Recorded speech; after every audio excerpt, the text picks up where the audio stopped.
Virat news కి స్వాగతం.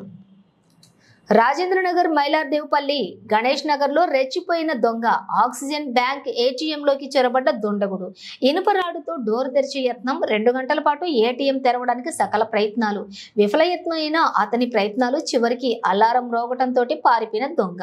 ఇక ఘటనా స్థలానికి చేరుకున్న మైలార్దేవ్పల్లి పోలీసులు కేసు నమోదు చేసి దర్యాప్తు చేస్తున్న క్యాప్స్. సీసీ ఫుటేజ్ ఆధారంగా దుండగుడిని గుర్తించే పనిలో పడ్డ క్యాప్స్.